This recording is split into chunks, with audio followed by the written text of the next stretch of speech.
For regular videos on ancient cultures and forgotten civilizations, please subscribe. Can you believe it's been a year already since the Dibble-Hancock debate? And in the wake of the event, there have been numerous response videos that have been produced, and several just this past month on the occasion of its first anniversary. It was the first time that a professional archaeologist and the world's famous proponent of alternative archaeology met for a debate, and went through with it. So I thought I would put all this together for a fairly comprehensive overview of the entire spectacle, giving you a play-by-play analysis of what happened, both during the debate and in response to it, with most of my attention given to the arguments that were made, so that you can have a convenient, all-in-one video as a handy guide to what was said. My intention here is to give an honest assessment, pointing out errors made by both participants, and the good points they both made as well. Why should you care? Well, this debate basically boiled down the main differences between two approaches to archaeology in the ancient past. So, if you're interested in that subject, knowing and weighing the pros and cons of each approach will be of benefit to your own study of this fascinating research topic. So, let's get into it.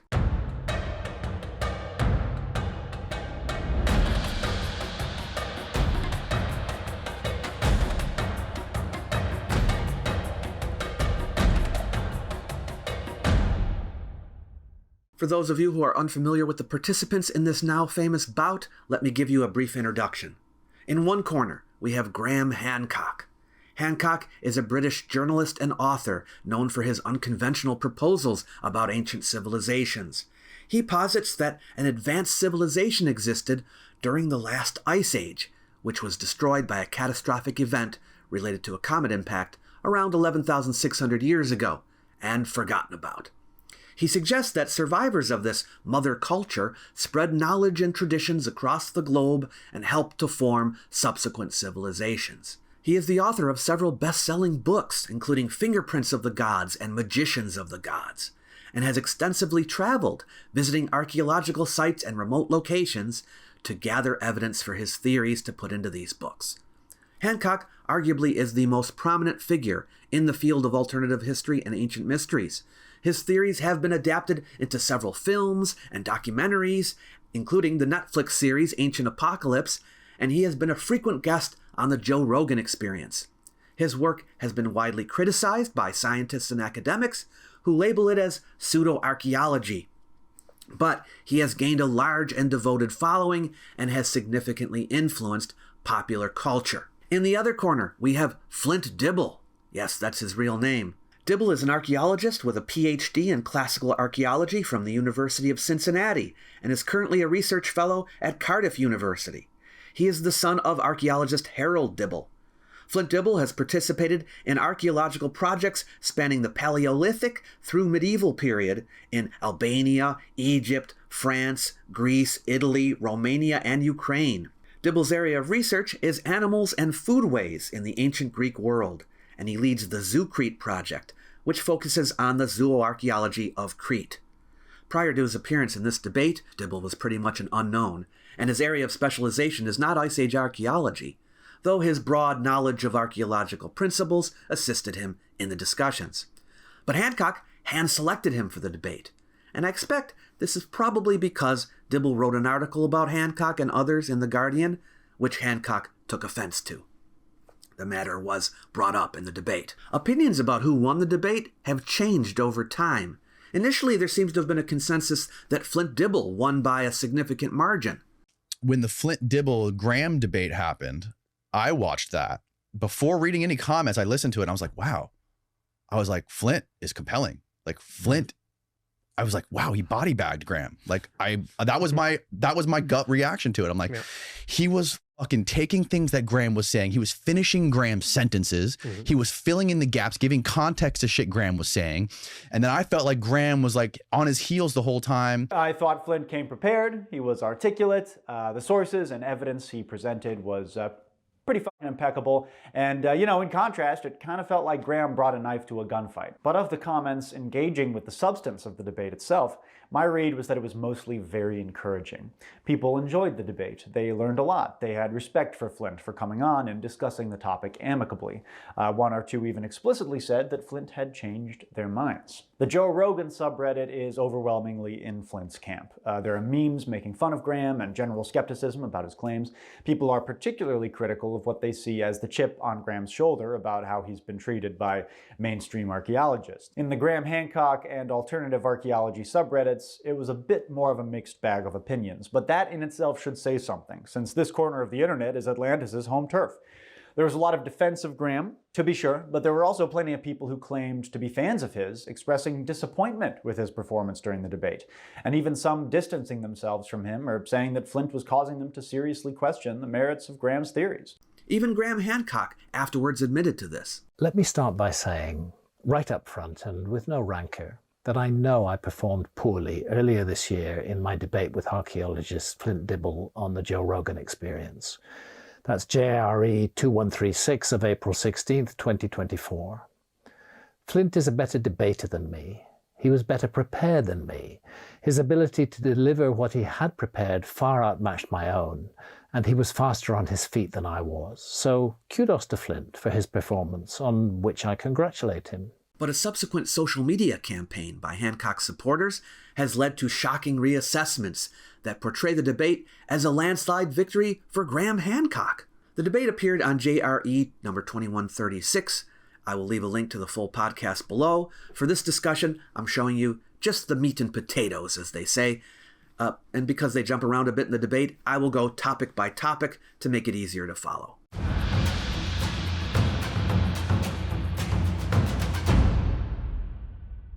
Point number one is made by Flint, who was given the first opportunity to speak. Flint's claim is that the available evidence suggests that only hunter-gatherer societies existed in the Ice Age, and that there was no agriculture and no ships crossing the ocean. To set the stage for his evidence, he makes the point that archaeology looks for patterns. That archaeology is not really about an artifact. It's not about a monument. It's about our patterns. And so in many ways, when we think about archaeology today in the 21st century, we're thinking about big data sets and trying to analyze them statistically and understand the kind of patterns they put together. And in particular, I also want to get across the kind of precision we have right now, and we can get this high level of resolution and precision that people don't always realize that we have. The reason for bringing this up was because he believes Graham often misses the forest for the trees, so to speak. He wants Graham to widen out and look at the broader picture. You might find that surprising, thinking, Graham looks all over the world. He sees huge patterns. But Graham's approach is to select individual monuments or sites or artifacts to use as evidence for his claims. He looks only for what coincides with his proposal. Flint is saying he should look at everything to get a better view.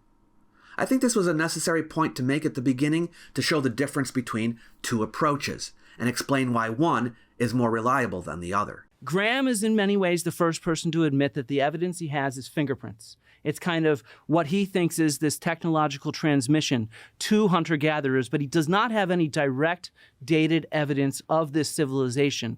It's, after all, a lost civilization, right?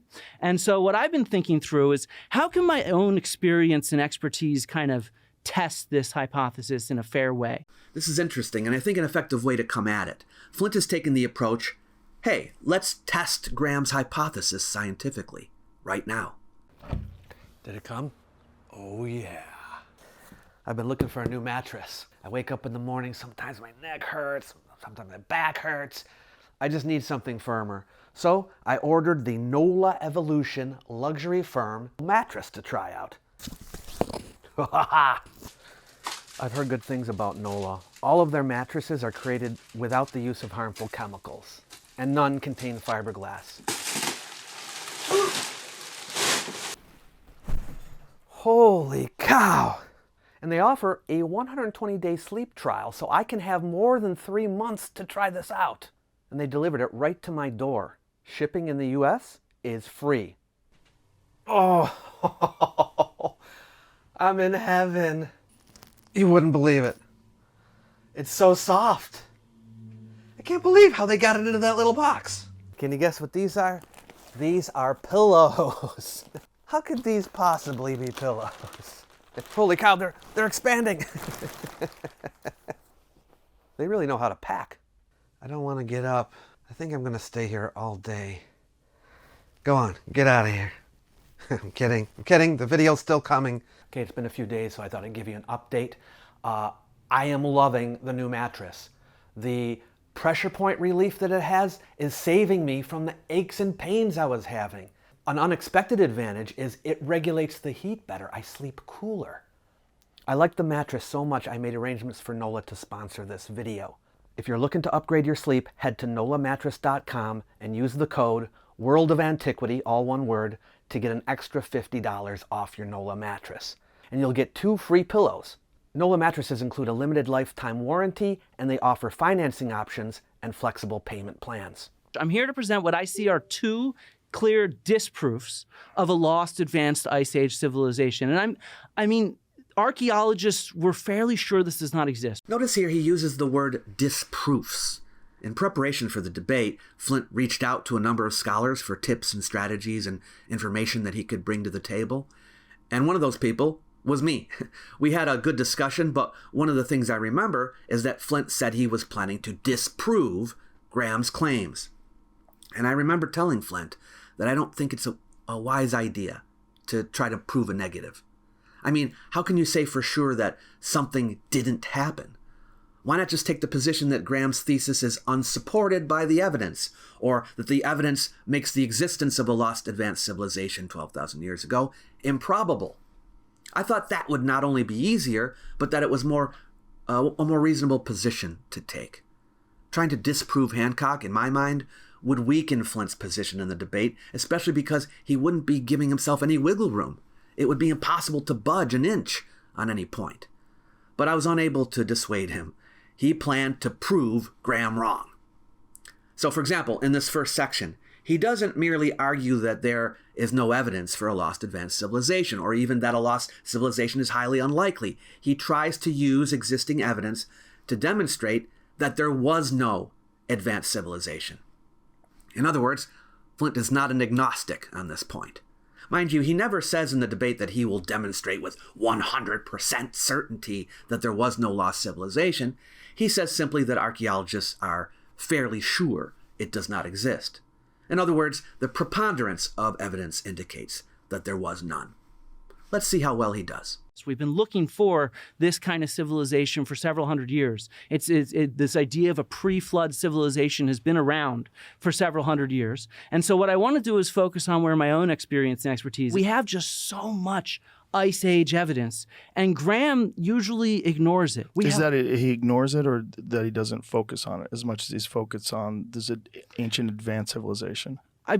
I mean, I think that's one and the same. I think if you're going to look at the Ice Age, we need to look at the totality of evidence to understand what's there. So the position Flint is taking is that there's so much evidence now that the existence of an advanced civilization that was spread around the globe in the Ice Age is pretty much ruled out. And so I really want to focus on Ice Age coastlines, evidence from Ice Age coastlines and excavations, underwater evidence from the Ice Age, things like that. These areas where he says that archaeologists don't look, but we are looking, and what we find is the ephemeral traces of hunter-gatherers rather than some sort of advanced civilization. How much of the ground do you think you've studied? We've definitely not studied most of the ground, right. But as I'll show, we've studied a lot, and we actually put together predictive models on how to find this stuff. Now, some people might think, he says that archaeologists have studied a lot of the ground, but not most of it. Is a lot really enough to rule out this civilization? I would say, think of it like a poll or survey.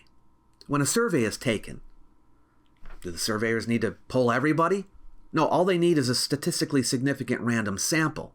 If that's done, a decent picture of the whole thing can be painted.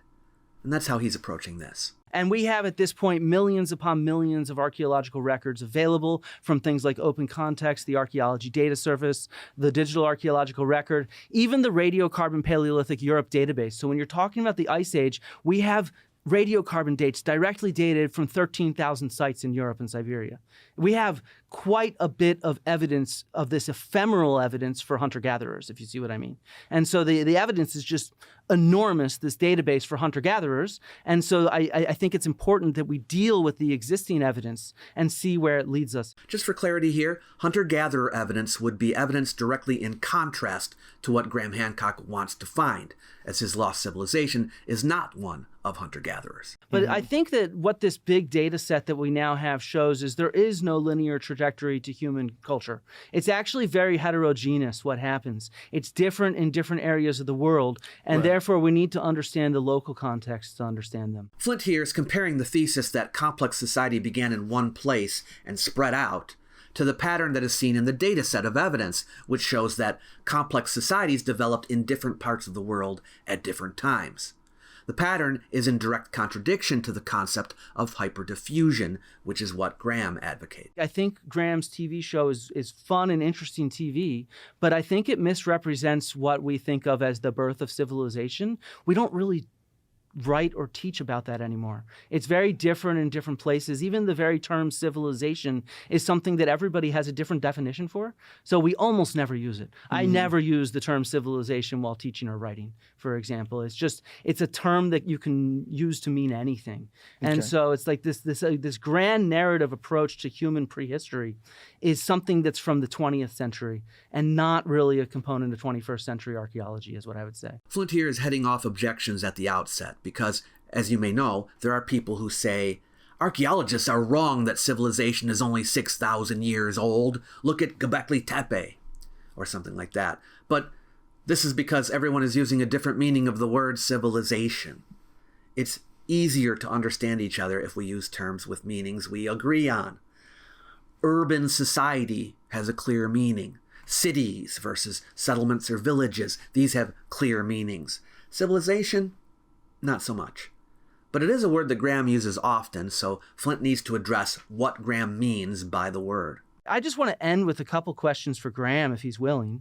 At different times, he's described that civilization that he's looking for from 12,000 years ago, it was advanced as, say, our own civilization in the late 18th or early 19th century. And so, as an archaeologist, we study technology, we study the material remains of the past. And so I wonder what we're trying to look for. A few minutes later, Graham clarifies what he means when he says advanced civilization. So let me play that here. To the extent that I can put form on it, I think we're looking at a civilization like all civilizations that emerged out of shamanism. I believe that they did have rather advanced astronomy and a knowledge of the world, but I don't compare. When I speak of a 19th century level of technology, I'm talking specifically about knowledge of longitude.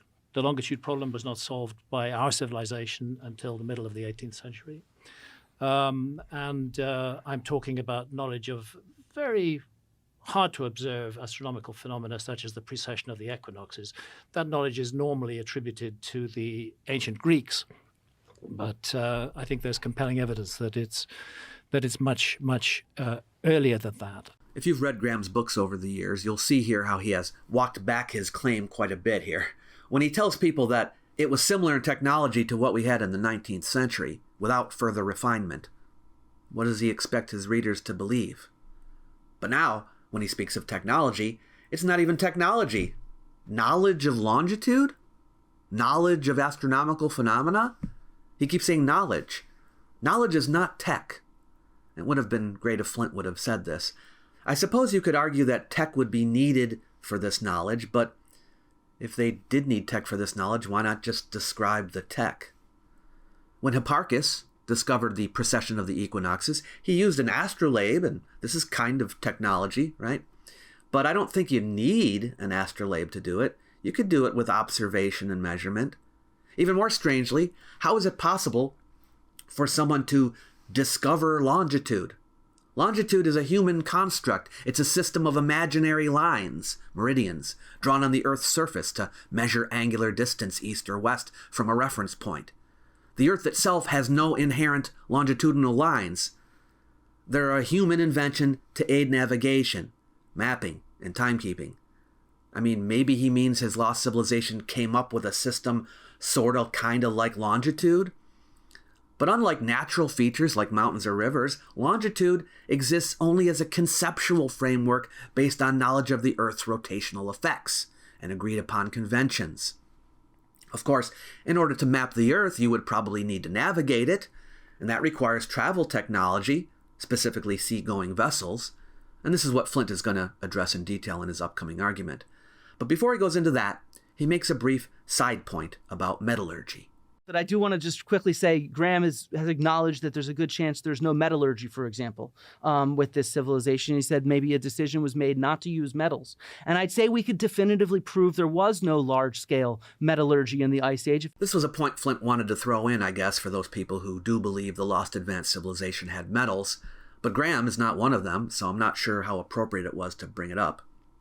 And he used the expression definitively prove here, which in my opinion was a strategic mistake. If you look at ice cores in the Arctic, right, we can track metallurgy of the Roman period, of medieval periods, based on lead emissions that end up in these ice cores. And there are no emissions from metallurgy in the Ice Age. So we can be sure that there's no global metallurgical civilization that's doing a lot of mining and smelting. Certainly they're not burning fossil fuels like they might be in the 18th or 19th century. So we know that could not have been around that early because it would show up in the atmosphere. After the debate, Dan Richards from the Debunking channel chimed in to say that Flint was wrong about this. The way that Flint words that in the debate makes it sound very definitive, like we take some ice cores from Greenland, we know the whole entire globe's metallurgical history, game, set, match. And that's not really how it works. The ice cores in Greenland won't tell you anything about the metallurgical activity in the Andes up until like more modern times when it becomes this hugely industrial scale.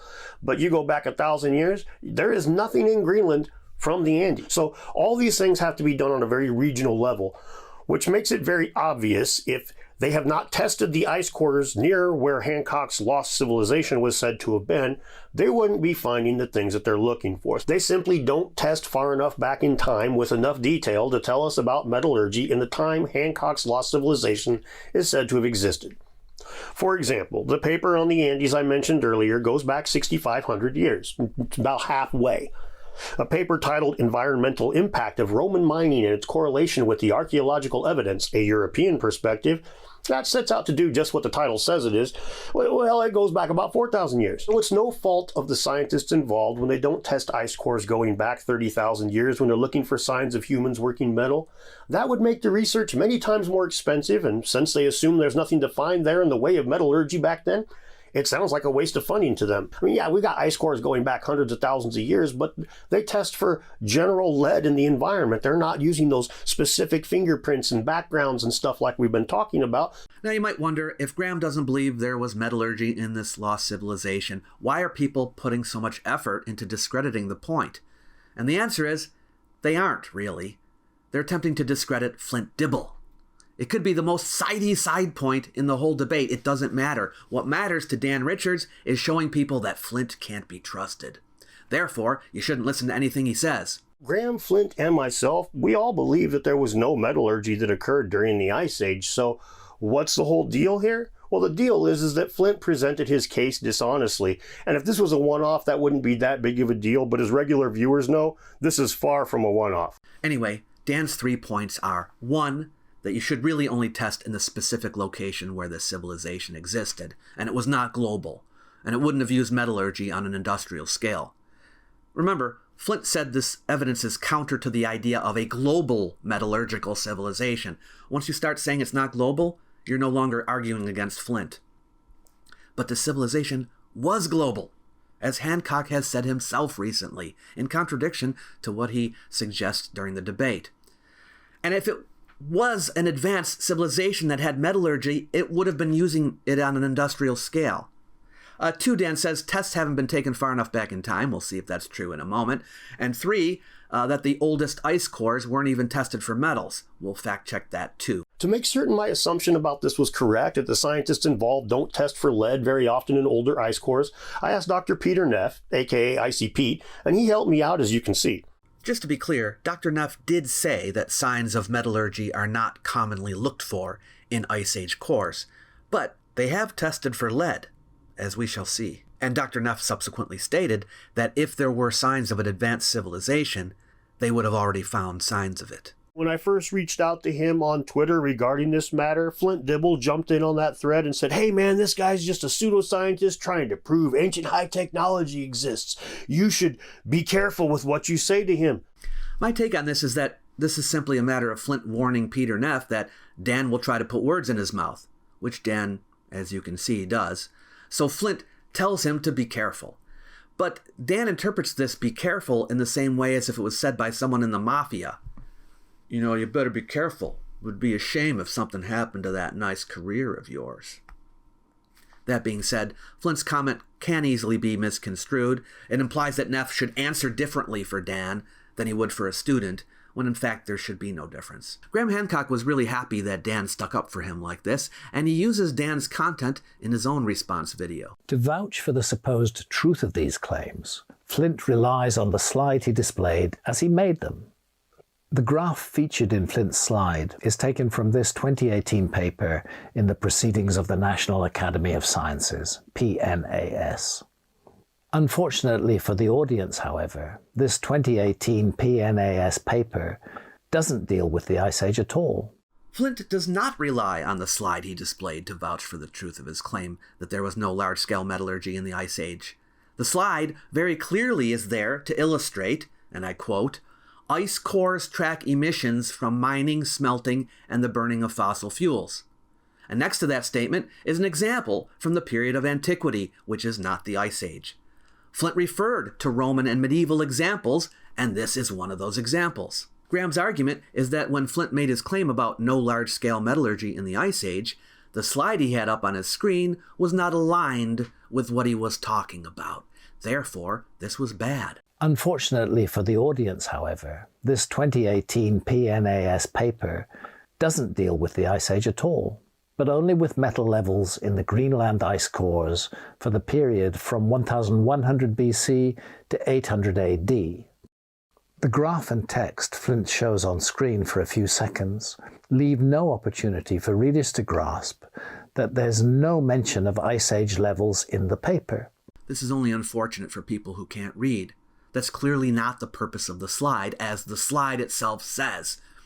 Let's see what Flint had to say about the accusation. This graph is simply a clear example of how scientists have identified signatures from advanced societies in ice cores. Not sure how anyone could interpret it otherwise, aside from being petty and vindictive. We shouldn't expect that what slide Flint has up at any given time is always going to be a citation to coincide with what he's saying at every moment. We're in a live debate. Slides are visual aids. They're not footnotes. Flint mentioned metallurgy in the Roman and medieval periods and then put up the slide about metallurgy in the Roman and medieval periods. Apparently now he's being criticized for not changing that slide or turning it off when he mentioned the Ice Age, and that this is somehow a deception. Silliness. Graham is criticizing him for not providing a source on the spot, but at the same time, Graham talks off the top of his head for the whole debate. That's okay. But if Flint ever does that, it's a travesty. Though never tested for traces of metallurgy, we've seen that levels of atmospheric metals shot up several times during the Ice Age, a relevant fact that Flint failed to share with us. They don't test for metals in the Ice Age, but here are some instances where they tested for metals in the Ice Age and found them. Please make this make sense. How can you make two contradictory arguments simultaneously? I guess we'll just have to proceed under the assumption that the more recent argument is the one they want to go with. Contradicting Flint's claims, this 1996 paper in Earth and Planetary Sciences Letters demonstrates high metal levels in the Greenland ice cores during the Ice Age. Likewise, this 1988 paper shows that the extraordinary spikes in metal levels during the Ice Age have been found not only in the Greenland ice cores, but also in ice cores from Antarctica. Okay, so now we get some meat. Two scientific papers that show high levels of metal during the Ice Age. This appears to be a serious blow to Flint's claims. I just wish he'd actually read the article. Remember, kids, always do your homework, because the paper does show traces of metals in Ice Age layers of ice cores, but they aren't from metallurgy or other advanced technology from a lost civilization.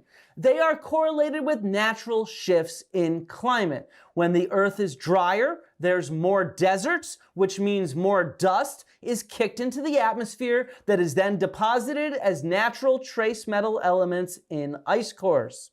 This is a well-studied phenomenon. There are several papers on the topic that neither Dan Richards nor Graham Hancock have ever bothered to read. Oh, so both papers attribute these to natural sources. What do we do with this? The authors of both papers speculate, I repeat, speculate, about possible natural sources, wind, dust, volcanoes, etc. But they never consider or even give a moment's thought to the alternative possibility that human metallurgy might have been the cause of these extraordinary spikes in metal levels. Graham wants to accept the data, but not the analysis that came with it. Instead of deferring to the expertise of the scientists who did the analysis, Graham thinks he knows better. He attributes their conclusion to speculation. The irony here is that he's using these studies to try to prove Flint wrong, and yet doesn't want to accept all the science in them. That's right, accept the data in the paper, but not the science itself. You can use your own science, and then you can believe that Flint is wrong. Presumably because archaeologists advised them that there was no metallurgy in the Ice Age, and therefore no point in looking for it. Presumably, because that goes along with Graham's narrative. I'm therefore puzzled that to support his case, Flint cited only the 2018 paper, which doesn't deal with Ice Age atmospheric metal levels in the ice cores at all. Flint didn't cite any paper. For those who asked for it, and it wasn't Graham or Joe at the debate, Flint later did provide a citation. Scientists do, in fact, study Ice Age layers of ice cores and have not detected any evidence for wide-scale global metallurgy.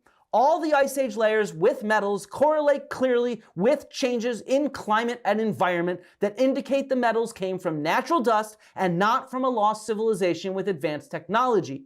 Even the very paper you are using to demonstrate that I lied says this plainly in the title. So in the debate, Flint next turns to his shipwreck evidence. Likewise, we can think about shipwrecks, right? Graham has mentioned that the bulk of marine archaeology has focused on shipwrecks and not the continental shelves. And so the thing is, at this point, we have something like 3 million shipwrecks from around the world. But what Flint's not telling us is that the 3 million shipwrecks he speaks of actually don't exist.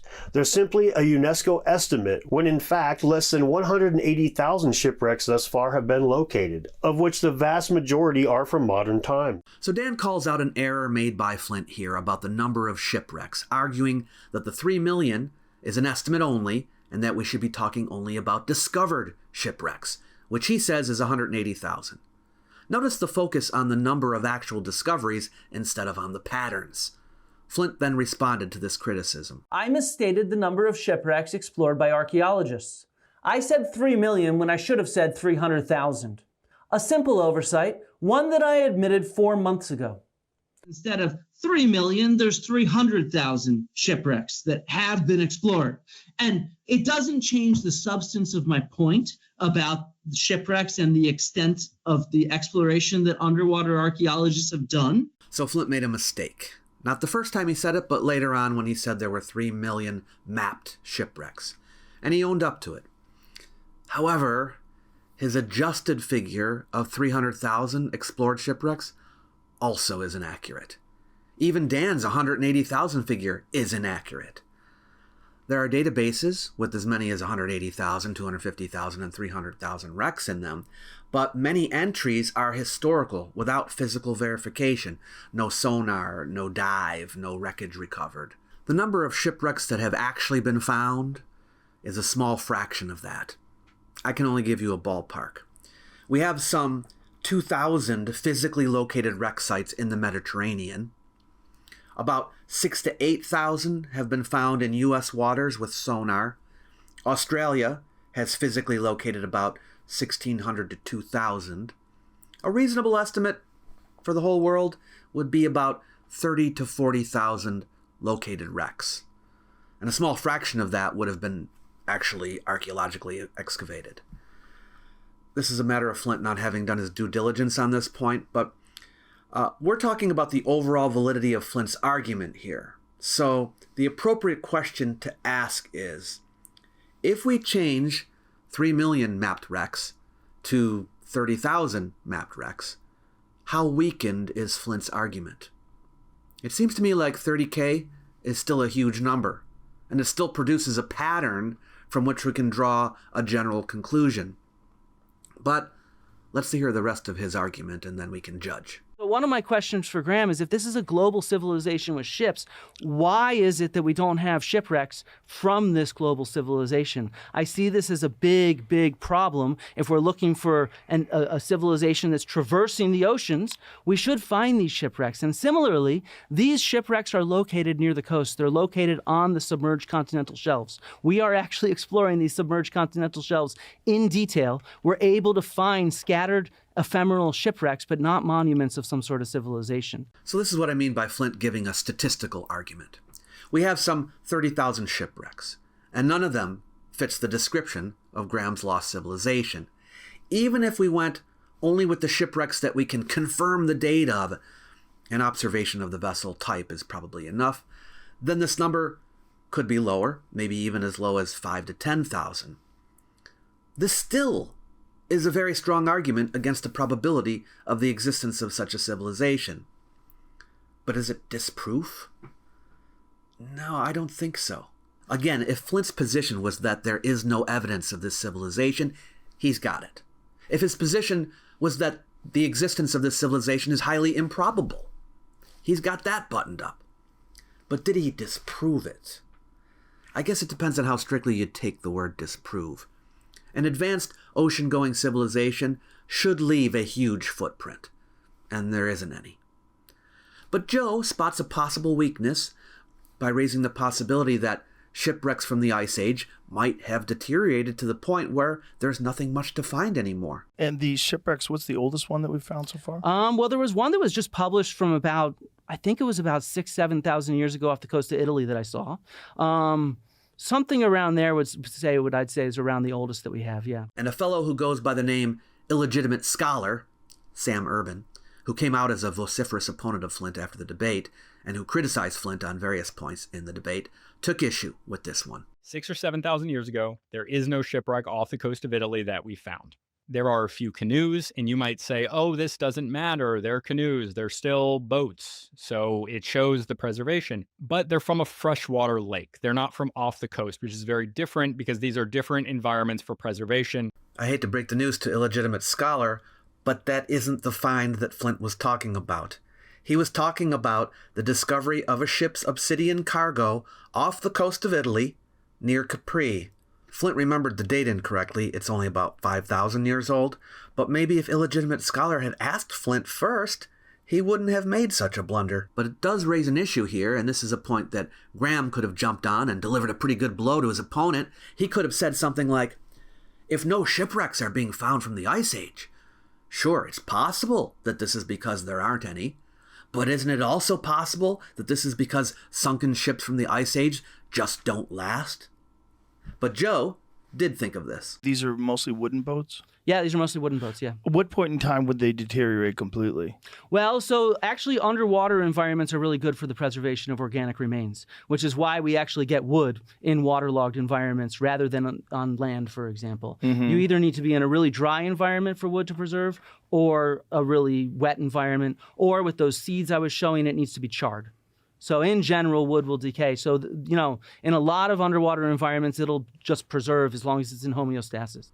So Flint's assertion here is that there should be something left of ships from the Ice Age, because in the water and in the right conditions, wood can last that long. After the debate, Illegitimate Scholar took issue with this too. It's not going to stay for 20,000 years. Maybe in the most perfect environment, but there's a bunch of reasons why that will not happen almost ever. Waterlogged wood experiences varying degrees of degradation. There are a bunch of different factors, where it is, what type of wood. And these archaeologists are saying that even if it seems intact, it has still undergone significant microstructural and chemical changes. Flint's focus on the wood might not have been the best idea because the viewers really need to know that there's more to shipwrecks than wood. And many shipwrecks have been found, the hulls of which are gone. But other elements, like the cargo, are still there. What we really care about is if any part of the shipwreck will still be there. Granted, wood from the Ice Age has come down to us, no doubt about that. In fact, I did a video about how long things last, which you can check out after this one if you want, but wood artifacts from the Ice Age are rare. I was curious about how long ships will last, taking every part of the ship into consideration. So I checked to see what AI had to say. To get two different opinions, I first asked Grok, and then I asked ChatGPT, both of which have access to a lot of information. Here's what Grok said. In shallow, tropical waters, a large wooden ship could be reduced to near unrecognizable fragments within 200 to 500 years, but chemical or metal traces might persist for 1,000 to 5,000 years. In temperate, shallow waters, this extends to 500 to 1,000 years for wood loss, with traces lasting 5,000 to 10,000 years. In deep, anoxic waters, wood may persist for 10,000 to 100,000 years, and complete erasure of all evidence could take 100,000 to 1 million years. The absolutely no sign threshold is hard to achieve due to durable metals, ballast, and sediment signatures, so these timeframes assume optimal conditions for dispersal and degradation. This is what ChatGPT said. To completely erase all visible trace of a large wooden shipwreck, no structure, no fragments, and no chemical or morphological residue, in warm, oxygenated, shallow salt water, 100 to 200 years if exposed and not buried. Faster if destroyed by shipworms and wave action. In cold or fresh water with partial burial, 500 to 1,000 plus years for total biological and mechanical breakdown. In anoxic, deep sediment-rich conditions, for example, the Black Sea, fjords, could remain for over 10,000 years and might never fully disappear without tectonic disturbance. Would it stay that way for 20,000 years, you think? Oh, yeah. Oh, yeah. There's this idea that things just decay the older they are, and that's really not true. It depends on the burial environment that they're in. So taphonomy is what archaeologists use to study how things survive and how they are there. Mm-hmm. And so typically when things are buried, they're very stable. Or when they're, sitting, it depends on where you are on the bottom of the ocean, but typically it's very, very stable. In fact, the worst place to be is the tidal zone. So when sea level rise is very slow and an area is stuck in that tidal zone, things will get battered. But if things are deeply deposited quickly or sea level rise is very quick, that actually helps preserve stuff. And so that's how we can still find these kind of shipwrecks and ice age sites and other sort of settlements underwater.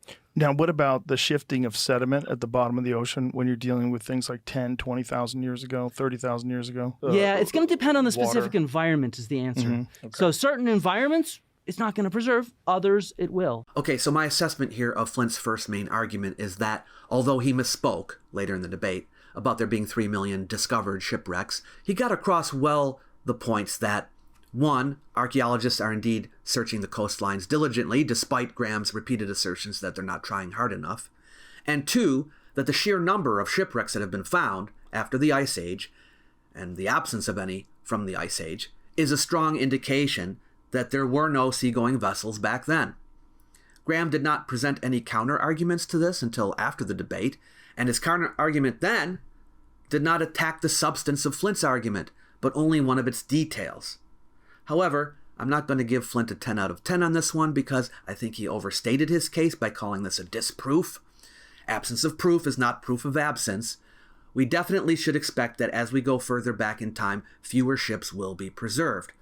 So, I'll go with a 7 out of 10. Dan Richards accused archaeologists of a double standard on this point. Flint believes that there were ancient boats, when archaeologists tell him they were ancient boats, even if they can't find a single one in the record. But if Graham Hancock says there were ancient boats, and he can't find one in the record, now it's a big, big problem. The standards seem to change based on who asks the question here. He says Flint believes there were ancient boats when none have been discovered. He's referring to the 3 million that are estimated to exist when far less than that have actually been discovered. On the other hand, Flint does not believe there were ancient boats in the Ice Age because none have been discovered, so what's up with that? There seems to be a contradiction. But you see, this is what archaeologists mean about patterns. When you have several thousand wrecks that have been discovered from periods after the Ice Age, and many more thousands reported in historical records, this establishes a pattern from which you can make an estimate of 3 million. When you have no ships from the Ice Age, and no reports, this also establishes a pattern from which you can make an estimate of 0. This is not proof that there were none, but it is a reasonable estimate.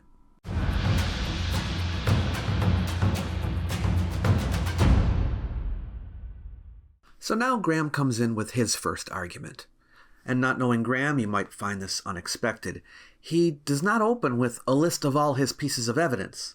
His opening argument is that a major reason why convincing evidence of his proposed lost civilization has not yet been found is because archaeologists aren't interested in looking for it. I'm not quite sure where to start with my first presentation, but you're telling us that archaeology is very keen on new ideas and wants to really explore and investigate the past. Is that right? That's my perspective, yeah. That's your perspective. All right. Tell me what your view on the Clovis first thesis is. Well, when I was an undergraduate student, I was taught that there were people here before Clovis, and that was over 20 years ago. The reason that they call it the Clovis culture is because its artifacts were first found in a place called Blackwater Draw. And nearby Blackwater Draw is the town of Clovis, New Mexico. So archaeologists named this culture the Clovis culture after that. And it was for a long while thought to be the first culture, the first human presence in the Americas. And the dating that was put on that was around 13,400 years ago. And this was a dominant paradigm until, I would say, the 1990s, when it began to be seriously questioned. But I would wonder whether the ghost of Clovis first is still not haunting archaeology. You might be wondering what all this is. How does it relate to the claim that archaeologists are not interested in finding the lost civilization? Well, he's trying to use the Clovis first example to establish what the attitude of archaeologists is. And this attitude is that they're not open to new ideas. Now, of course, how does selecting an example or two establish that this is a dominant attitude in archaeology? It doesn't really. You would need a ton more examples. Otherwise, it just looks like cherry picking. I do love your picture of this free and open and generous archaeology. But actually, archaeologists can be very, very mean to other archaeologists who disagree with them. And the example of this is Jacques Cinq-Mars, who investigated Bluefish Caves in the Yukon and found evidence of human beings there more than 20,000 years ago. Now, if that evidence were correct, it would blow the Clovis first model out of the water. People are suddenly in America more than 7,000 years before Clovis.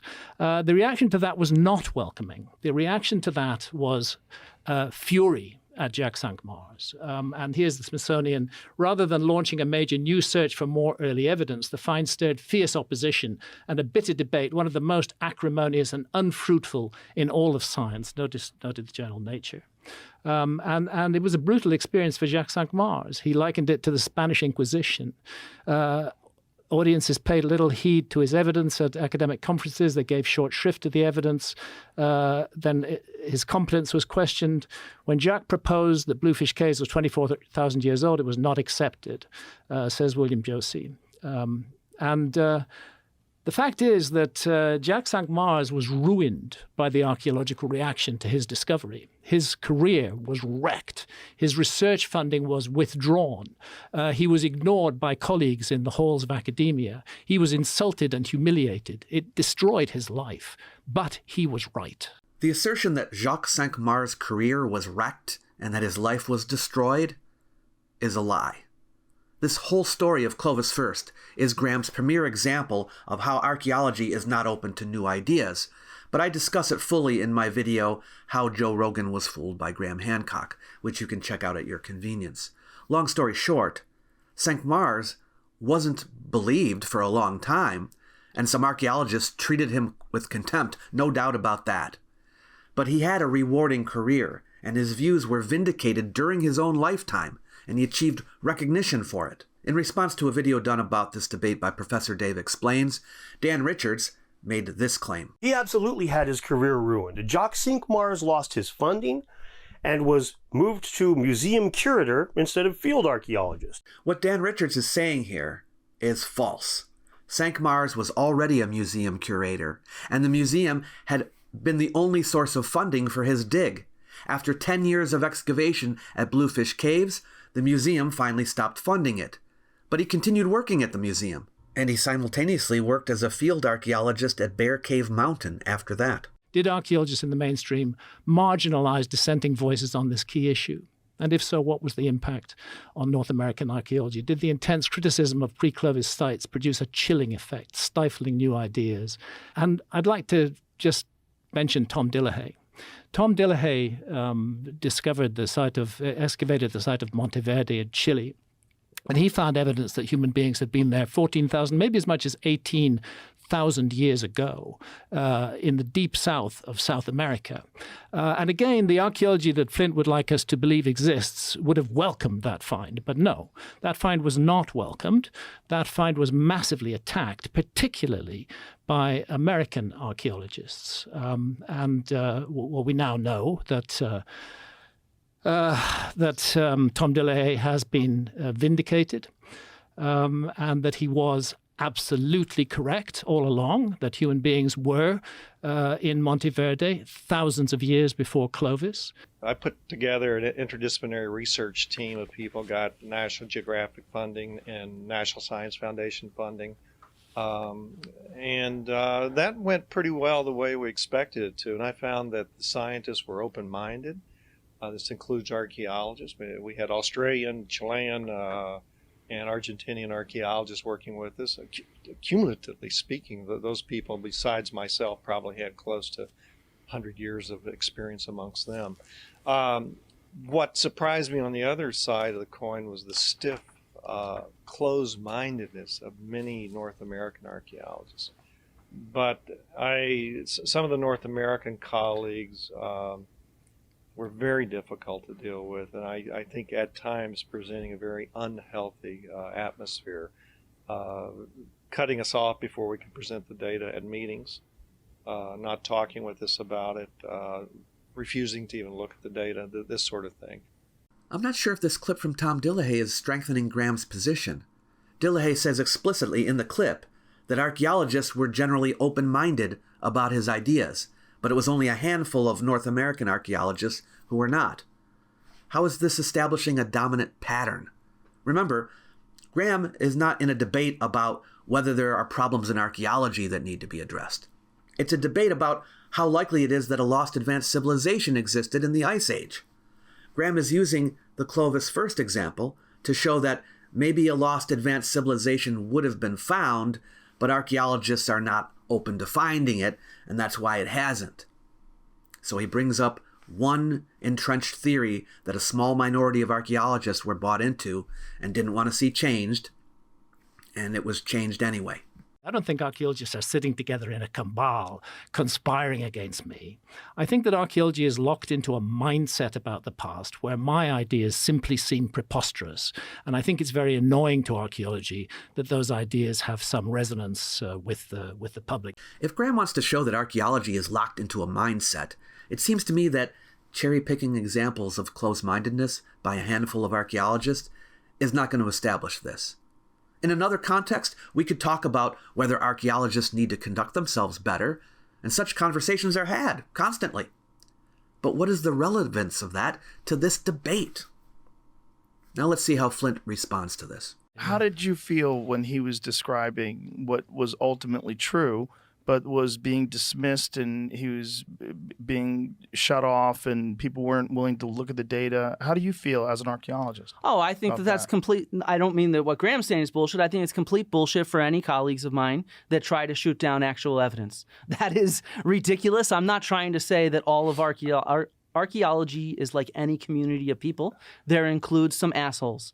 I have worked with some assholes before, right? And so I would say, though, that to represent that as all of archaeology is kind of silly because most archaeologists don't focus on the peopling of America. Me, I do ancient Greek research. When people arrive in America does not impact the research I do, for example. All my Greek colleagues, all people that do Chinese archaeology, people that do archaeology of Australia, none of those people really have a horse in the game for the peopling of Americas. And so if there were a few asshole archaeologists, well, then I condemn them. I think this was a strong response, as Flint did the necessary thing by condemning the behavior that Graham called out, while also showing that Graham has not established that this is a dominant mindset in archaeology. And let me add that to defend the lack of evidence for a lost civilization by accusing archaeologists of not caring enough is passing the buck. An archaeologist, for example, who is interested in something being explored, would not expect others to do that exploration for them. They would go out there and do it themselves. Now, I know Graham is not an archaeologist, but he certainly has the power to get a project going, raise funds for it, and hire archaeologists to do it.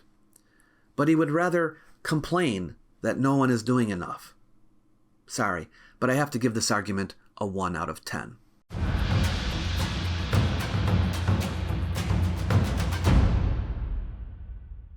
Graham proceeds now to another argument, and this is his main argument. No, it's still not a list of pieces of evidence. He says that there are plenty of locations on Earth where a lost advanced Ice Age civilization could be found that have not yet been searched. Look, there's the Sahara Desert. A fair bit of archaeology has been done in the Sahara Desert, but we're looking at 9.2 million square kilometers of the Sahara Desert. Tell me how much of the Sahara you think has actually been excavated, Flint, by archaeologists? I'd say a bunch of it has been surveyed, including by my dad. No. How much has actually been excavated? What sort of percent do you have? Well, a lot of sort of desert archaeology does not have excavation. It's eroded away due to the wind. So what's your answer to my question? How much does archaeology really know about the past of the Sahara? Well, we understand about the domestication of pearl millet in the Sahara, from when the Sahara was much of it was actually more habitable because it was not desert. So we can see the domestication of pearl millet and sorghum. No. We can see My Ice question Age is sites my across question it. is related specifically to my subject. Has enough of the Sahara been excavated for archaeology to exclude any possibility that they've missed anything important in the Sahara? We have found thousands of sites of ephemeral hunter-gatherer remains in the Sahara. You're still not answering my question. How much of the Sahara has archaeology actually looked at? I have no idea, but quite a bit, Graham. What do you mean by quite a bit? What I mean is that due to remote sensing, due to surface survey, and due to archaeological excavation, we actually have reasonable coverage across the Sahara. We understand that during green periods in the Neolithic, we can see agricultural villages, and before the Neolithic, we can find ephemeral hunter-gatherer camps where they were napping stone. I have to say, I really love how Flint is not giving Graham the answer that he wants, and in the process, he is throwing out bits of information to let people know that there is more being done in the Sahara than Graham even knows. But the fact of the matter is, around about 1% of the Sahara has been excavated, and 99% hasn't. So to say that there's no possibility of any traces of a lost civilization in the Sahara seems to me a bit premature, particularly since during the African humid period, and there were several of them, the Sahara was green and fertile and was a very attractive environment in which to live. Here's a map of archaeological sites in the Sahara. I think this 1% figure is a bit misleading for two reasons. One, excavation is not all there is of archaeology. There are also surveys. And two, yeah, if you go by percentage of the ground, excavated area is going to be very low. But even in heavily excavated parts of the world, the percentage is still low. That's because archaeologists don't simply cover ground. They go where there are signs that there might be something there. How much of the once inhabited part of the earth has been excavated? A very low percentage. But that doesn't equate to a low percentage of an indication of our past. Because as Flint mentioned at the beginning, there has been a lot of work done. We have a huge database, and that has enabled us to see patterns. The percentage argument is a rhetorical sleight of hand. 95% of the Amazon has simply not been investigated at all, and those bits that have been investigated are minuscule by comparison. Yet, where investigation is taking place in the Amazon, astonishing finds are being made. This is the kind of thing that's being found. Huge, enormous earthworks, geoglyphs, which, were we to find them in the West, we would recognize them as almost as henges. The amount of workmanship that goes into these earthworks is stunning. and they are very precise, very geometrical. You have squares. Here you have a square enclosing a circle. That archaeology has hardly touched this incredibly important region. And therefore, I do not believe that archaeology can tell us that it can rule out any possibility of a lost civilization, while it has so failed to serve the Amazon and is only now beginning to do so. And those who are doing that work are convinced that there's much, much, much more to be found. A few times in the debate, Graham uses the expression, rule out the possibility. We can't rule out the possibility. And this is a suitable counter to Flint's claim that we can rule out the possibility. And not to belabor this point, but if Flint had merely taken the approach that we can rule out the probability, then Graham could say nothing to this, because it is very clear that we can rule out the probability. We might even be able to rule out the plausibility. But possibility? That's a lot tougher. So Graham is wise to take this course. It's all he can do. 27 million square kilometers of the Earth's surface was above water during the Ice Age and is underwater today. So yes, there has been quite a bit of marine archaeology. I think Nick Fleming says there's about 3,000 sites have been investigated underwater over the years. But it's, again, you're looking at a tiny fraction of 1% of the submerged areas that have been investigated. It wouldn't surprise me at all if lots of evidence of hunter-gatherers is found in these submerged areas. I would expect that to be the case. But to say that enough work has been done to rule out the possibility of a lost civilization seems to me absurd when we're dealing with 27 million square kilometers. And so the submerged continental shelves, the Sahara Desert, and the Amazon alone, these are three large underserved areas by archaeology. And I think it's premature for archaeology to say that they can rule out any possibility of a lost civilization. You might be wondering why Graham leads with these arguments and doesn't lead with evidence. I mean, in his books and his TV show, he shows evidence from around the world that he believes points to a lost civilization. Why not present that? And I would guess that it's probably because he knows that Flint is aware of these supposed pieces of evidence and has prepared answers for them. So he doesn't want to get into the weeds. And knowing that Flint is trying to disprove a lost civilization, it's much easier to respond to that by saying, well, how do you know? There could be. It's a strategy. So let's see how Flint answers this. So look, I fully agree with you that I'd like to see more archaeology done in ethical, informed ways. I am not trying to argue against searching for sites in the Sahara, the Amazon, or underwater. I think we can hopefully agree that more archaeology needs to be done.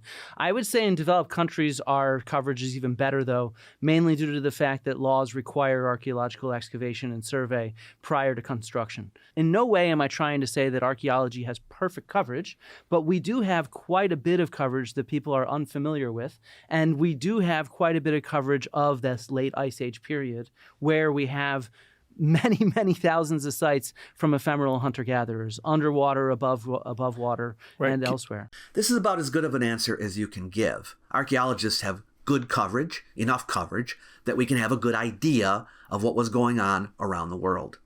It's not going to satisfy everybody, but it will satisfy many. In order to dismiss Flint's comments about good coverage in first world countries, Graham says this. I mean, the last place on Earth that I would look for the remains of a lost civilization is Northern Europe. Because Northern Europe was a frozen wilderness during the Ice Age, and any lost civilization worth its salt would not have focused a lot of effort on Northern Europe in that time. The place to look is down near the tropics, it's down near the equator. It's in places that weren't horrifically cold and unbearable during the Ice Age. And when you talk about rescue archaeology, this is one of the problems I have, is that there is no targeted search for the possibility of a lost civilization because archaeology is already convinced that no such thing could have existed. So what we get is accidental discoveries. Graham tries to make it look like archaeological discovery is largely random and that there are no real targeted searches. Flint will respond to this when he makes his next argument, so let's put a pin in it. And then, I'm sure you know this, Flint, that when we come to most archaeological sites, the amount of the site that is excavated is rarely more than 5%, and often less than that. And that's for good motives, to preserve the site for future generations of archaeologists to investigate. But again, it doesn't, I think, allow archaeologists to such claim to the past that they can absolutely rule out any possibility of a lost civilization. So now Graham is talking about individual archaeological sites and the extent to which a single site is excavated. Again, using this trick of the percentages as if it were an indication of how much about a site we know. But the fact is, just as we can take a slice of the general population to get an idea of what they think, as we do in surveys, archaeologists can take a slice of an archaeological site to get an idea of what was going on there. This does not mean that their knowledge of the site is complete, but 5% of a site reveals way more than 5% of the information that it holds. A slice of cake tells you a lot about what the cake's ingredients are. Yet someone like Graham will stand at an archaeological site and say, well, what about over there? Or how about over there? Oh, you missed a spot, you know. My score for Graham's "you haven't looked hard enough" argument as a piece of positive evidence, I'd give it a 1 out of 10. But since he's merely trying to show that a lost civilization is possible, I have to go higher. Let's say a 3 out of 10. The reason I can't go higher than that is because he relies on some fallacious reasoning, namely that the percentage of the Earth's surface covered, or the percentage of an archaeological site covered, would indicate how much possibility for the civilization exists.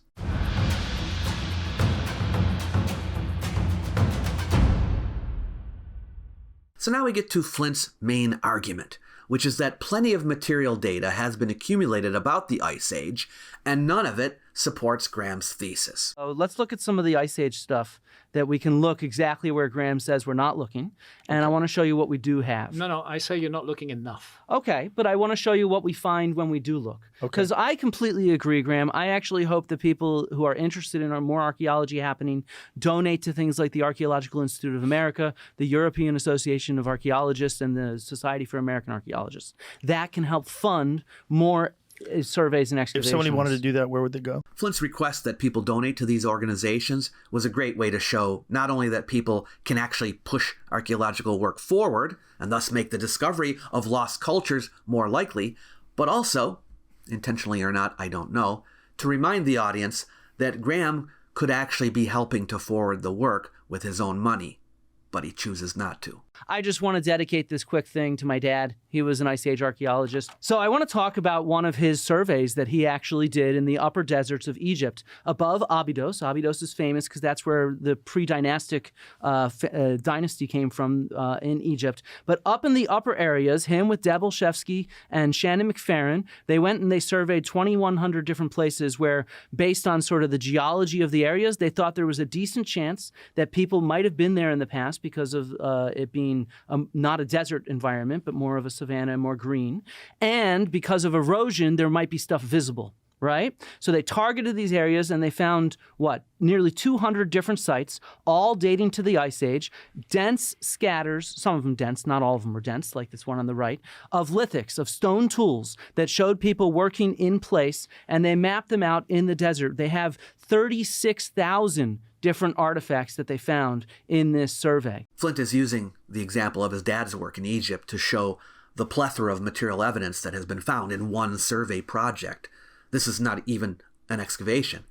To illustrate how much has been discovered from the Ice Age. But if we start looking at underwater sites, I talked with Dr. Jessica Cook-Hale, who's now at the University of Bradford, who has done underwater dives and found Ice Age sites off the coast of Florida. So this is in the Gulf of Mexico. And so one of the things that she does is she is an underwater archaeologist who focuses on the Stone Age and this period that we're talking about at the end of the Ice Age. And what we're looking at here, she'll talk about it, it's just a short 1-minute clip, is this site's underwater. They all date to the end of the Ice Age. And so they're lithic scatters, just like my dad found in the Sahara Desert, of hunter-gatherers underwater sites, though. No matter what you believe, you have to give props to Flint here for doing his research. Because as we go forward, you will see that he gives example after example of the kind of work being done in order to establish a pattern with video commentaries from some of the archaeologists. Now you might say, well, Graham also gave examples of archaeologists being closed-minded. But remember, those examples were misrepresented, for one. There were only 2 of them about the same archaeological issue. And the argument that archaeologists are closed-minded does very little to help him with this debate about the possible existence of a lost advanced Ice Age civilization. Flint's examples directly bear on the question, and there are a bunch of them, and more data is brought to the table than Graham brings. Can I ask you something? How do they go about choosing these areas to search? So what she does is she develops predictive models based on the geomorphology. So they look at the underwater geomorphology, they take known sites above water, and then they predict where they might be able to go and successfully find material. And then they go dive, and often enough they do find that material. We don't just do random dives. We go back from the known to the unknown. We look at terrestrial patterns. We look at cultural types. So it's really important to look at those sites on land and say, what are the factors? What environmental patterns or cultural patterns can we tease out of these larger distributions? And then we project it offshore. And if we're fortunate, then after we pull all those threads together, this is what we get. And they're specifically targeting this kind of Stone Age material from this period, and they're able to successfully find it. Good question from Joe about how the sites are found. And this gave Flint the opportunity to illustrate how sites from this period can be discovered. It isn't random, it's targeted, which debunks Graham's claim from earlier that it's hit and miss. And what is the target? Any kind of human occupation, which would include a lost advanced civilization. But I also wanted to bring up other kinds of underwater finds that have been found from the Stone Age. Kosker Cave, it's a painted cave. It's 115 feet underwater off the coast of Marseille, found recently in 1985 by Henri Cosquet, and it's dated to 27,000 and 19,000 years ago and dated by radiocarbon. It's actually the painted cave with the most radiocarbon dates from it. Right? And this is what we have. We have panels of black horses. It's one of the only painted caves with sea creatures. And so we actually are looking underwater and successfully finding this kind of material. But it's not just underwater, because I don't think we need to stop there. If we look at this culture in Europe at the end of the Ice Age, this Magdalenian culture that's associated with most of these painted caves from about 17,000 to 12,000 years ago, the exact period that Graham's civilization should date to, we have radiocarbon dates from a large number of these caves, very clearly locked in time. And what do we see? They're actually, even with sea level rise, they're only a couple miles from the Ice Age coast. So these are very, very close. There's not room for some sort of empire there or civilization. I claim no empire. Okay, that's fine. That's just another way you misrepresent my work. Okay, I'm sorry for misrepresenting your work, Graham. Some might think that Graham's comment here at the end is a cheap jab, but keep in mind that in order to persuade people in this debate, he must give up the more grandiose claims he has made in the past. When he says his civilization was not an empire, this is a major point. It means that his civilization only needs to exist in one small part of the world, thus making it more difficult to find. If the civilization ever expanded from one country to another, or from one continent to another, then it would become an empire, and more easy to find. And yet, Graham has repeatedly described his civilization as existing across continents. In his recent book, America Before, he proposes that his lost advanced civilization was centered in the Americas, specifically the Amazon. Earlier, he had suggested it originated in Antarctica, and has never explicitly abandoned that idea. In his book, Magicians of the Gods, also fairly recent, Graham refers to Sumerian documents that speak of cities being built before the flood and suggests that he thinks these cities in Mesopotamia existed then. In his recent series, Ancient Apocalypse, he claims that Gunung Padang in Indonesia is a pyramid from more than 20,000 years ago, well before his proposed cataclysm, which means his lost civilization built it. All these places are on different continents. In America Before, he explicitly says this civilization became a global sea-based society. That sounds like an empire to me. But there's no room for some sort of large agricultural civilization along most of these coasts, because the way sea level rise has worked is it's variable in different places. And so we actually have a whole lot of coverage near to Ice Age coasts from the end of the Ice Age, not the glacial maximum. All these caves on the north of Spain are only a few miles away from that Ice Age coastline. So just, short walking distance. Right. So anything that had been submerged would have to be within those boundaries. Yeah. Okay, so Flint is showing a great deal of coverage of the coastlines. Here was Graham's response. I'm not disputing that we're going to find hunter-gatherer sites underwater. I'm simply saying, and you seem to keep evading this issue, that not enough has been done to rule out the possibility of a lost civilization. There were hunter-gatherers all over the world during the Ice Age, and of course we're going to find hunter-gatherer sites underwater. But to say that we've done enough underwater archaeology to rule out the possibility that something very surprising might be found underwater, to me is actually dishonest. There's just not enough being done. But I'm saying that for archaeology to claim and to quite viciously and unpleasantly attack me for suggesting the possibility that there might be a lost civilization, to make that claim while having failed thus far to investigate thoroughly the vast areas of the submerged continental shelves, the vast areas of the Amazon rainforest, the vast areas of the Sahara Desert that have not been investigated, that claim is premature and that claim is disingenuous. But we have thousands of sites from these areas. I don't care how many Graham, sites you've got. I found this response interesting. He cares about the percentage of the area covered, but not the number of sites. Think about it. Area consists of territory that includes both places in which human occupation is viable and non-viable. Consists of territory that includes spots where people are more likely to live and less likely to live. So taking a percentage of that doesn't tell us much. But the sites that have been found are found as the result of seeking territories in which human occupation is more likely. So the fact that the percentage of these discoveries that indicate a lost advanced civilization is 0% means something. And think also about this. If he believes his civilization was not an empire, that it existed in one place, such as the Amazon, why is he insisting that all the coastlines in the world be investigated?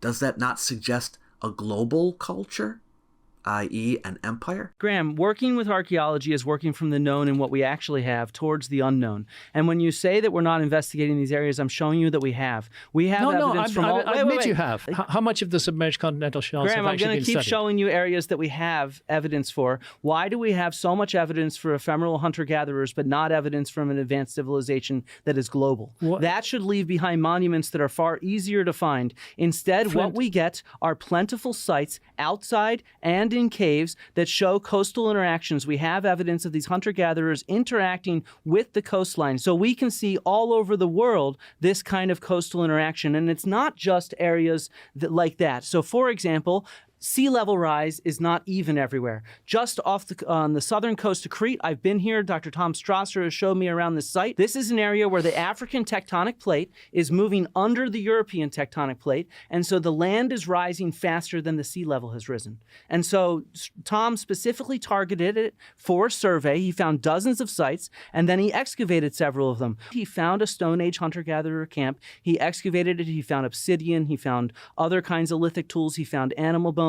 And he dated it to right at the end of the Ice Age, right? None of that's surprising to me. Okay, Just but we address can my find key this point. stuff so easily. How much of the submerged continental shelves have actually been investigated by archaeology? It doesn't matter. It does matter. No, it doesn't. 27 million square kilometers, the size of Europe and China added together, and you've investigated less than 5% of it. That doesn't matter. Is Flint being too dismissive here? It doesn't matter? Here's how he defends this statement. Or we can go to North America where we have 12,000 different sites, I think it is, with Clovis points, and we can see where these coastlines are.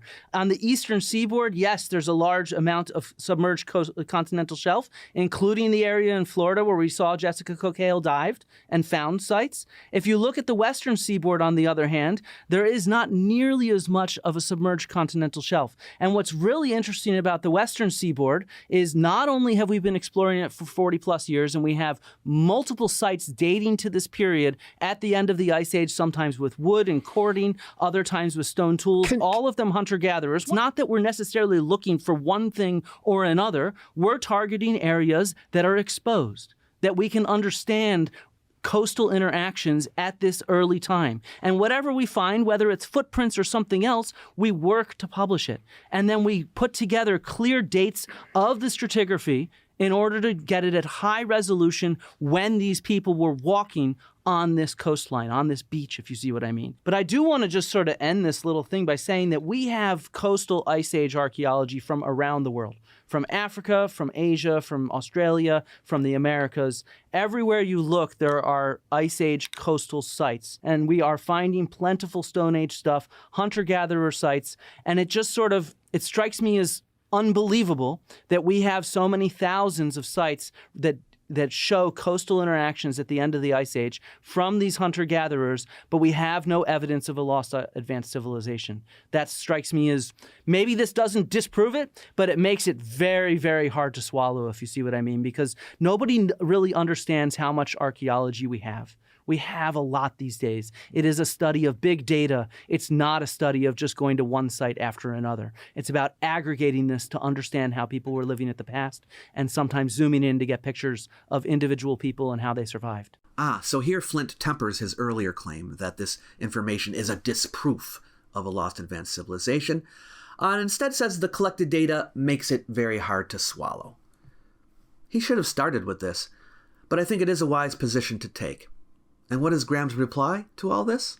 I'm not surprised that we find hunter-gatherer traces underwater. I'm very glad that we do. I would be very surprised if we didn't.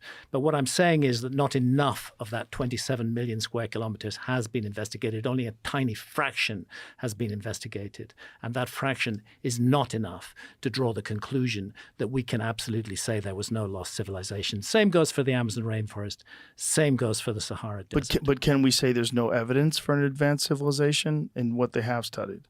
In what they have studied, yes, we can say there's no evidence for an advanced civilization. After the debate, this last statement was clipped and shown all over the internet. Some claimed it was taken out of context and that it doesn't mean what it sounds like it means.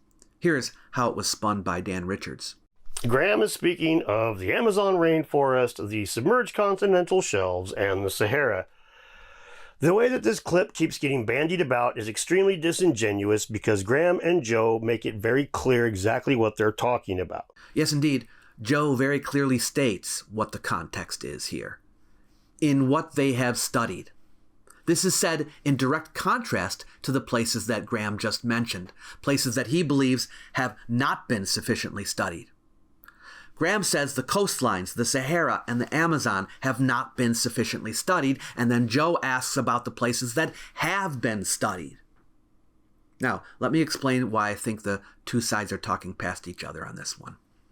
For Graham, who believes that not enough has been investigated, this is only an admission that there is no evidence in the limited investigations that have already been done. But for Flint, who believes that the coastlines and the Sahara and the Amazon have been investigated enough to know that there was no lost civilization there, this is an admission of there being no evidence, period. From a rhetorical perspective, I think Graham injured himself in the debate by saying this. My overall rating of Flint's argument in this section, considering that he brought a large amount of Ice Age data to the table and effectively showed that none of it lines up with Graham's thesis, is a 9 out of 10.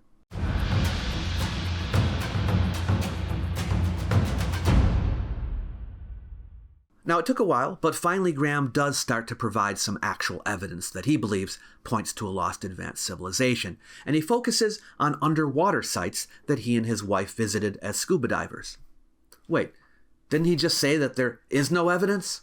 Well, these are places that he believes have not been sufficiently studied that have great potential.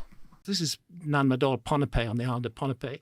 You go a bit further underwater and you start finding structures underwater. Go a bit further still and you find this huge column underwater. This is at a depth of 27 meters. That column has been submerged for more than 13,000 years.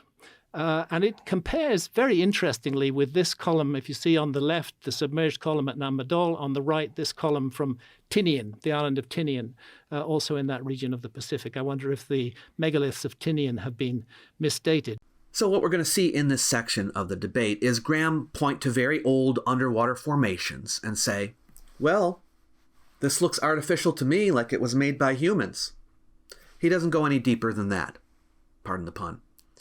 Just looking at it and saying, it looks like it was made by humans to me. This is a rock wall off Taiwan.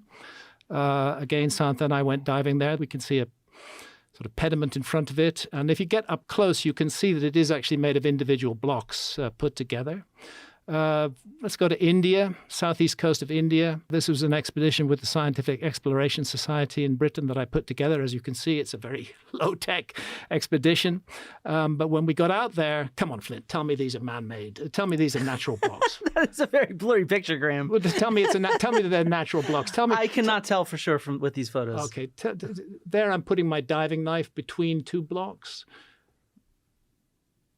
And there, and then a curved wall. Do you have any more photos of that are maybe more convincing? No, that's what I've got. Ooh, even Joe is not so convinced. This is in Japan, by the way, off the island of Yona Guni. That tunnel looks to me very man-made, particularly when I get inside it and find on each side, two big megaliths piled one on top of the other. And then when you come to the end of the tunnel, you see ahead of you these two massive megalithic blocks. We're looking at a huge rocky outcrop with these two megalithic blocks on the side. But let's go round to the right of that rocky outcrop, and we find a rock-hewn area with steps. And those steps, archaeologists tend to argue this is all completely natural. We've done more than 200 dives at Yona Guni. I've been hands-on with this structure and all the other structures around it, and I am absolutely confident that we're looking at a rock-hewn structure, a natural rock face that was cut and shaped by human beings. Here at Kerema, we're looking at a stone circle underwater, depth 30 plus meters, 32 meters, I think, been submerged again for more than 13,000 years. Flint's response to this is interesting. He could argue about the geology and bring in geological studies, but that's not his area of expertise, so he doesn't do that. Instead, he just uses Hitchens' razor. What can be asserted without evidence can be dismissed without evidence. Graham is relying only on his eyes here, so Flint meets him on the same level. Flint, do you think nature made that? I see no evidence of it being man-made, if that's what you're saying. I mean, even the photos you were showing at Yona Guni showed a lot of natural fractures along straight lines. And so I think that it's really easy to confuse what can happen naturally and geologically with something that looks kind of anthropogenic. But this does not look man-made to me. It does not look like anything I've ever seen. Well, that's interesting, because I took a geologist diving there, Wolf Wichman. He's very skeptical. He was skeptical about Yona Guni, but he did confess after we came up from the dive at Kerema that there's no way, in his opinion, that this could have been made by nature. It seems to me inconceivable that nature could have made this, that nature could have separated out this central upright and then created the uprights surrounding it in such a perfect way. But it's not totally perfect, right? Like, look at the back. The back is much larger. I'm assuming that people have investigated this, like geologists and stuff, from what I remember reading. Professor Masaki Kimura has investigated it, and he's published extensively on it, and he's a geologist. He's absolutely convinced that Yona Guni has been worked extensively by human hands. And haven't other geologists like Robert Schoch suggested that it's not? Yeah, I took Robert there. His initial impression was that it was man-made. Later, he changed his view. But I mean, I don't know. I've seen a lot of crazy natural stuff, and I see nothing here that to me reminds me of human architecture, and I've seen human architecture all over the world. My opinion on this is that Yona Guni is worth studying more. First, more thoroughly by geologists, and if they determine that it is artificial, then by archaeologists. I doubt that it is artificial, but you never know. Of all the evidence that Graham provided in this debate, Yona Guni has the most potential. But that's the point. It's just potential. If we can find structures of this nature underwater on our very limited basis, then I would imagine that a detailed archaeological survey would find much more. To be fair, Flint does have more than just the "it doesn't look like it to me" argument. He brings in an example to show what might be found at an underwater site to indicate that it is made by humans. This is a site in the Aegean. So if you look at this, you have very clear stone courses, for example, underwater. And it's not just sort of stone courses and walls that we find. This is from a few thousand years ago. What we find actually are a ton of artifacts with it, right? They dive, they excavate, they pull up ceramics, they pull up stone tools, and they are able to therefore show that this was an occupied place. So Flint argues that for it to be considered artificial, we should expect to find other clearly human-made objects there. Graham ignores this point about there being telltale signs of human occupation and goes back to talking about what the stones look like. Are you saying those are natural blocks at Pavlo Petra? No, I'm saying you can see clear stone courses that looks exactly like the type of architecture we have above ground. And so the same kind of stone courses, what you have at You would expect that from Yona the Guni. historic period, no? Huh? You would expect that from the historic period. Yeah, we would. And so I would expect, though, if you're going to make an argument for something like Yona Guni, that it would look like architecture. Maybe even the type of architecture that you have. Looks like megalithic architecture to me. Looks like rock-hewn architecture. It looks like the rock-hewn areas at Sacsayhuaman, for example. Jamie actually pulled up some we pictures see of many those steps. different blocks at Sacsayhuaman. We see multiple courses of blocks Do stacked you know one on top of Sacsayhuaman? each Have you other. been there? No, I've never been there, Graham. So how can you possibly talk about it? Because I've seen photos of it. Well, I've been there dozens of times. Graham is using the muddy boots argument here, which a lot of people fall for. The idea is that people who read the field reports and examine photographs are not as knowledgeable about a site as someone who has actually set foot there. But while it may be true that being at a site gives some additional perspective and it provides an emotional component one might not otherwise have, the reality is that someone who is well read about a site knows far more about it than someone who simply visits it. And that's because the archaeological field reports are not only made by people who have been there, but by people who have worked there and have seen things no tourist has ever seen. Yes, there are huge blocks in the zigzag walls at Sacsayhuaman, but there are also huge rock-cut areas with steps in them. I don't understand how being there lets you talk about it better than me. You've been there as a tourist to see how archaeologists have conserved it and preserved it and presented it for people coming by. That is not the same thing as excavating a site. That is not the same thing with understanding archaeological literature. To tell me that I've not been there so I cannot talk about It's obvious archaeology. that you're ignorant of the site, Flint. You're ignorant of the Why site am I because you don't ignorant know of what the it? site looks like. Now, that's the blocky walls that you've been talking about. Yeah, and that doesn't look anything like Yona Guni. But they confront another area. Looking at these images, I would have to concur. They don't look anything alike. But it turns out Graham was not talking about the walls of Sacsayhuaman. There's lots of this in Sacsayhuaman, Flint, as you would know if you'd been there. This still does not look anything like Yona Guni to me. It doesn't look like a series of steps cut out of rock? I mean, it looks like a series of steps, yeah, but it doesn't look like... It actually looks like a room there, even, is what I see on the left, for example. It's not a room. To me, it looks similar, but not similar in that whole room area on the left-hand side. I don't think anybody could look at that and ever argue that that wasn't made by humans. I guess there sorta kinda is a similarity, but is this enough to demonstrate that Yona Guni is artificial? What do you think? What we're left with at the end of the Yona Guni argument is just a great deal of uncertainty. Maybe it is, maybe it isn't. Graham hasn't provided much more of an argument than it looks like it, so it could be. And Flint says, no, it doesn't look like it. So where does that leave the audience? Just with their own personal opinions and speculations and biases. Graham turns to the so-called Bimini Road as a piece of evidence. Bimini has been a very controversial issue. I don't know if it's a controversial issue for you, but certainly for a large number of your colleagues, the suggestion that the so-called Bimini Road is a man-made artifact has been mocked and laughed at a great deal. I'm not sure if mocked is right, but I've definitely heard it's a geological sand beach. It's the beach sand. This is the Piri Reis map. So it's this map that I'm interested in. It's this large island, and the possibility that that large island was depicted on as it looked during the last ice age, that it is the submerged Bahama Banks, and that running up the middle of it is a depiction of the so-called Bimini Road. Now, I'm showing, as it looks today, top left, where the Bimini Islands are and the island of Andros. If you go back 4,800 years, bottom left, you can see that the Grand Bahama Banks were submerged. But up until 6,900 years ago, they were above water. And 12,400 years ago, they were above water. And I must say that looks very much to me like the island that's depicted on the Piri Reis map.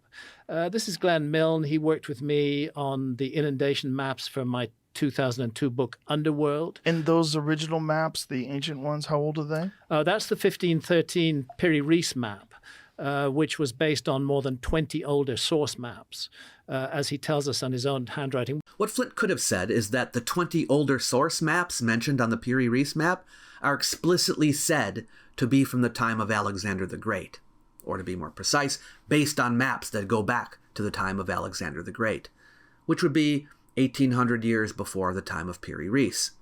As we'll see, Graham wants to multiply that length of time by about 7. I used to do a lot of GIS for archaeological projects where I'd take historical maps and I'd try to line them up with actual terrain like satellite imagery and stuff like that. You should work on geo-rectifying these maps to see how they line up in real space. Because right now, what I see, I have to squint to see if it looks right or not. And so I think working with something like a GIS expert to geo-rectify this stuff and show how actually accurate it would be, where you could actually statistically measure that, would make it a lot more convincing in my mind. No, that's a very good idea, Flint. Thank you. I would be willing to bet that Graham will never do this. Or if he does, and it doesn't match with his thesis, he will bury the information. Now, what I want to get to here is the suggestion that this is totally a natural site. You're not familiar at all with the work that's been done on this, Flint? It's not my expertise, no. Yeah. Because if you read the literature, you'll find that archaeologists constantly refer to work that was done by Eugene Shinn and a couple of other geologists arguing that A, the Bimini Road is totally natural, and B, that it's pretty young. It's only 3,000 years old or so. But this is an area where there's a real problem because in the literature on that, archaeologists cite the 1980 and later work of Eugene Shinn, which itself cites his 1978 article. But 1978 article is very hard to find. I had to do a lot of work to get hold of it, and I did. And actually, the 1978 article contradicts almost everything that's said in the 1980 and later articles. This is a common tactic of Graham. Science progresses, right? But when present science disagrees with him, he will often go back to earlier times when it did agree with him. Are there any artifacts from the Bimini Road? Because I've excavated road surfaces and I found lots of artifacts. Let me just play you a little clip from Eugene Shinn, upon whose authority the Bimini Road is being dismissed as totally natural and very recent. Yeah, I remember when I first met you, I was a young graduate student at Erasmus. And I remember running into you and you were carving this stone statue. And somebody asked you what you were doing with it, and you said you were taking it over to the Bahamas and going to throw it overboard and hoping that these people would find it. So I don't know if you followed up on that. Well, someone told me they saw it in a magazine somewhere, but I kept waiting for something to really happen. Nothing really happened. The guy who's planting artifacts on the Bimini Road is the main authority that is used to dismiss the Bimini Road as a man-made structure. Did he actually do that, or was he just joking around about doing that? Not clear. I think joking about it would be in very bad taste as well. Unfortunately, there's no further evidence presented on this. Graham's position is that Eugene Shinn, who is the geologist who said the Bimini Road is natural, is not to be trusted because he joked about dropping a statue over the Bimini Road to troll the Bimini truthers. I've been doing research on the Bimini Road for a forthcoming video, and it turns out that Eugene Shinn is not the big mastermind behind identifying the Bimini Road as beach rock. It's a widespread view, and not one of his making. Flint takes an archaeological approach. In Romania, we did a series of magnetometry surveys. This is called Histria. It's sometimes referred to as the Romanian Pompeii. And so to ground truth our magnetometry survey, we opened up trenches to find these Roman roads. And so what you see when you look at Roman roads is you see pottery in the packing of it, you see animal bones. In fact, they specifically use these complete foot bones from cattle and horses, and amphora toes. Amphora are these kind of ceramic vessels used to transport wine and olive oil and things like that as drainage. And so, as you dig into a road surface, you expect to find this kind of material. You get plentiful artifacts associated with roads all the time. And there's no reason, I could see maybe the animal bones not preserving underwater, but ceramics preserve really well. And at Bimini, how much searching have they done looking for things like that? A great deal of work has been done by amateurs who archaeologists have poured really most unpleasant scorn on for several decades. But that work has, in my view, been highly valuable and has been worthwhile doing. I don't claim that the Bimini Road is a road.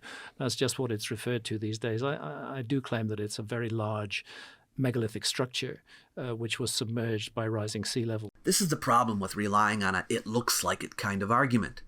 It is already well known that natural formations can look like artificial formations, so we need to use science to distinguish them.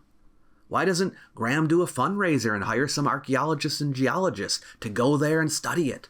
Surely he could easily raise the funds for that. But Graham doesn't want to go that far. How big are these stones? They weigh a couple of tons each. They're about 12 feet long on one side by about 15 feet long on the other. They're fairly uniform in size. They're fairly uniform in size, and in many cases the bedding planes do not in fact slope as one would expect if this were natural. They're horizontal, and this is one of the things that's been missed in the geological literature. Yeah, I'm just looking for some proof here. It's all right, but things look cool. I get that, but it's like a question of how do we tell the difference between man-made and natural, and that's not easy. And I've never really, again, seen architecture like this. We don't see stuff like this on the sites that Graham goes to in Ancient Apocalypse, for example. It doesn't look like this. If it's the same culture at those places, we'd expect to see more sites that look like this. Right, but we're dealing with completely different parts of the world, correct? Yeah, which is my point, that it's not all one culture. Yeah, I agree. So this one is fascinating. Look at that one. That doesn't intrigue you? You don't look at that and go, wow, that really looks man-made? I think it looks really cool, but again, I've seen a lot of. But if you knew for sure that was man-made, wouldn't that sync up? Like if you knew for sure, if this had been dated and everyone knew where this came from, and you saw this and this was from an archaeological site that was well known and established, you would look at that and say, yes, that fits that. If you looked at this at a known archaeological site and there was other structures there and then there was this, you would say this is a part of that. You wouldn't say that this is natural. Not necessarily. If there was other structures next to that that were clearly man-made, you would assume, I would think, that would be man-made as well. No, that was what I was going to say, is there's oftentimes a lot of natural stones alongside archaeological stones at sites. There was this one example of a perfectly circular depression at this site in north of Pylos. And so we kept saying to ourselves, it's in the middle of a stone structure. And so we went back and forth on whether it's man-made or not, this circular depression. Geologists showed up. They said, nope, that part's not man-made, if you see what I mean. We listen and collaborate with geologists who understand how to tell the difference. Overall, regarding his underwater pieces of evidence, Graham doesn't rely on any science, but only on personal interpretation. Still, at least he's showing something. I give him a 5 out of 10. We're about halfway through the debate now. In part 2 of this analysis, I will be covering what was discussed in the second half, including the discussion about unfair smear tactics that Graham believes have been raised against him, the topic of agriculture in the Ice Age and the matter of fertilization, Göbekli Tepe, the Younger Dryas, and the Sphinx. Subscribe to make sure you don't miss it. And if you disagree with my score so far, tell me why in the comments down below. You might like my little e-booklet, Why Ancient History Matters.